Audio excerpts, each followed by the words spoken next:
ब्रह्मांड में हर शक्ति की एक सीमा होती है। जब अवतारों का क्रोध जागा तो सृष्टि कांप उठी।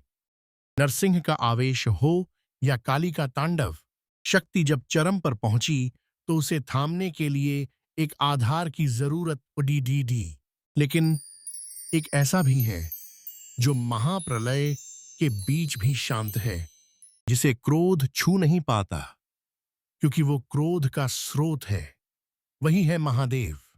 आज हम उन कहानियों के पीछे छिपे सच को जानेंगे। चलिए शुरू करते हैं लॉर्ड ऑफ लॉर्ड्स का असली रहस्य विवेश। शिव पुराण के अनुसार वे संहार तो करते हैं, पर उस संहार से प्रभावित नहीं होते। जहां अन्य अवतारों को शांत करने के लिए ब्रह्मा या लक्ष्मी को आना पड़ता, शिव स्वयं में ही शांत हैं। वे विष पीते हैं, श्मशान में रहते हैं और राख लपेटते हैं। ये संकेत है कि वे ब्रह्मांड की सबसे नकारात्मक ऊर्जा को भी शुभ में बदलने की क्षमता रखते हैं। वे केवल संहारक नहीं, वे साक्षी हैं, एक ऑब्जर्वर। जब संसार द्वंद्व में फंसा होता है, शिव अपनी समाधि में अडिग रहते हैं। उनके लिए भूत, भविष्य और वर्तमान एक ही क्षण है।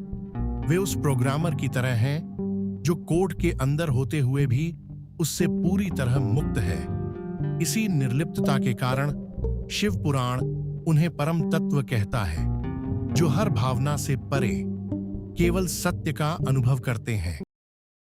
सत्य के इस पथ पर अब हम उस षड्यंत्र को उजागर करेंगे जिसने महादेव के वास्तविक स्वरूप को धुंधला करने का प्रयास किया। इतिहास के पन्नों में महादेव के स्वरूप को अक्सर गलत ढंग से पेश किया गया। औपनिवेशिक मानसिकता और विदेशी आक्रांताओं ने शिव के वैराग्य को अंधकार और उनके प्रतीकों को विकृति का नाम देने का प्रयास किया। लेकिन सत्य इससे कहीं गहरा है। जो राख उन्हें डरावनी लगी, वो संसार की नश्वरता का प्रतीक है। जो सांप उन्हें भयभीत करते रहे, वो काल पर विजय के सूचक हैं। आज समय है उस इंफॉर्मेशन वॉर को समझने का, जिसने हमारी आध्यात्मिक विरासत की जड़डीहों पर प्रहार किया।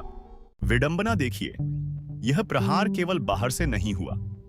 सनातन के भीतर भी कई बार अपने इष्ट को श्रेष्ठ दिखाने की होड़ में महादेव के कद को कम करने का प्रयास किया गया। यह भ्रम फैलाया गया कि शिव की अकेले उपासना वर्जित है या वे केवल एक गौण देवता हैं। लेकिन शिव पुराण स्पष्ट करता, महादेव किसी क्रम में नहीं आते। वे स्वयं आदि और अंत हैं। वे शून्य भी हैं और अनंत भी। उन्हें किसी और के सहारे की आवश्यकता नहीं, क्योंकि सारा अस्तित्व उन्हीं के मौन पर टिका है।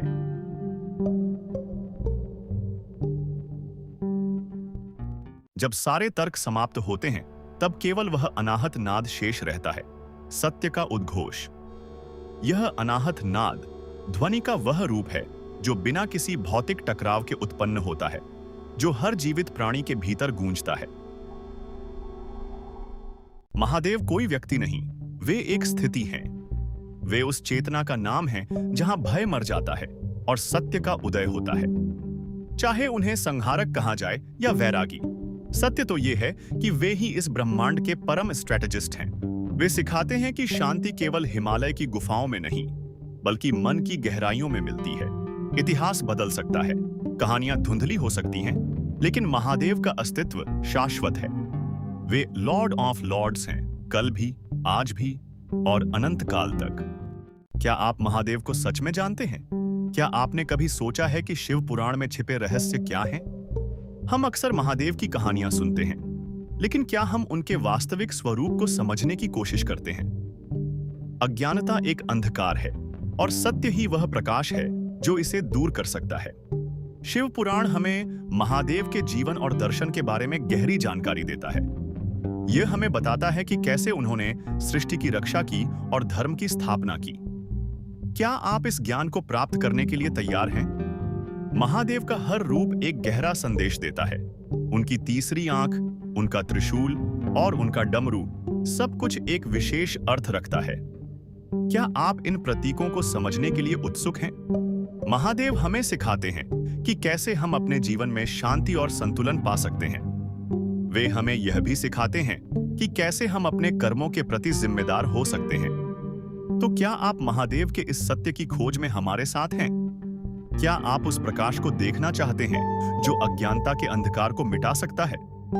महादेव के इस दिव्य ज्ञान से जुड़ने के लिए हमारे साथ बने रहें। ऐसे ही और सत्य को जानने के लिए सब्सक्राइब करें। हर हर महादेव।